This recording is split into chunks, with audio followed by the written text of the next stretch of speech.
Oops, huwag niyo munang skip yung video ko guys. Panoorin niyo muna. Luto tayo ng Bicol Express guys. Dahil content creator tayo, naka-video. Actually guys, request yun ng aking panganay. Gusto niya Bicol Express ang ulam niya. So, i-video ko sana siya. Kung ayaw naman niya, dahil mahiyain siya. So, ako na lang ang nag-video. Sarili ko na naman ang bida. Bida-bidahan na naman tayo nito guys.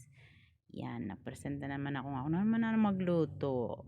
Kasi content creator tayo dahil kailangan nating meron tayong upload araw-araw para si Algo mapansin na tayo guys. Ayan. Yung aking luto guys is ano lang na, pachamba. Hindi talaga tayo expert magluto ng Bicol Express. Kaya sorry sa mga expert dyan. Yang luto ko pacham lang. Pacham guys. Basta lang may ulam. Yan, napakita yung baboy.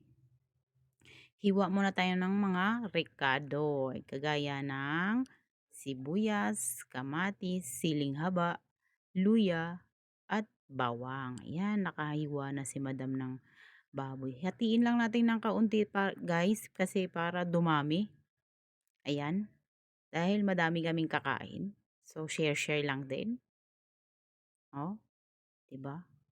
Huwag niyo nang pansinin yung aking pamuscle, pamuscle guys ha. Kasi ano yan guys, yun talaga ang bida niyan guys, yung aking muscle na malaki. 'Di ba? Hugasan na naman ni Madam ang kanyang karning hiniwa. Panay naman ang punas nitong Madam na to. Panay linis habang nagluluto. Multitasking kasi talaga ako guys. Ayoko kasi nang nakakalat na habang ako'y nagluluto. May bida na naman yung aking pusang makulit. Gusto niya talaga laging bida sa aking luto seri lagi eh. Yan guys, meron na akong nakahandang kawali dyan guys. Walang mantika yan guys ha, kasi non-stick naman yung aking kawali. So, gigisahin ko lang ng yung baboy dyan. Requested ng aking panganay, hiwain daw yung siling pula para para sobrang anghang. Parang siya lang gusto kumain guys eh. Ayan. Halo-halo. Takpan uli yan.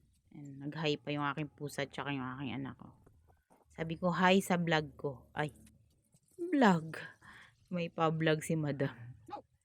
Ayan guys. Yung aking luto, ulitin ko guys ha, yung aking luto, pacham lang yan guys. Hindi talaga tayo expert magluto guys. Ha, pagpasensyahan nyo aking voice over kasi medyo hindi pa talaga ako sanay. Hindi ko alam kung kailan ako masasanay mag voice overs guys. Bulul-bulul pa guys no.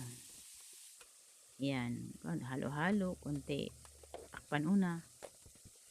Inom muna tayong mainit na tubig kasi nauuhaw na ako eh. Yan. Pinahinaan ni madam. Lagay ng sibuyas, bawang, luya. Nilagay ni Madam Daminyong Vlogger guys.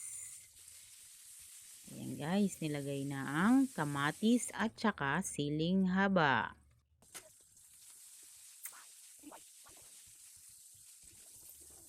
Halo-halo. Walang katapusang halo guys. Ilagay na yung bagoong na alamang.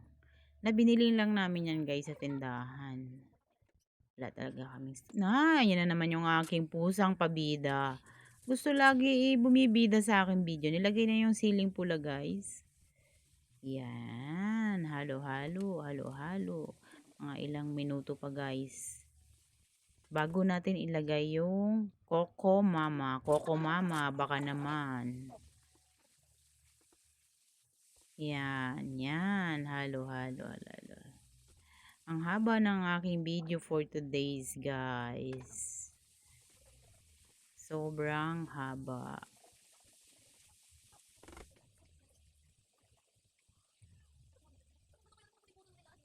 Ilalagay na natin guys yung Coco Mama niyan guys. Ayan na. Heto na guys. Heto na ang finale natin guys. Sana nakaabot kayo hanggang dulo sa aking video guys. Thank you for watching. Manood kayo uli sa aking video. Pa-like and follow naman ako guys. Thank you very much. God bless po sa inyong lahat.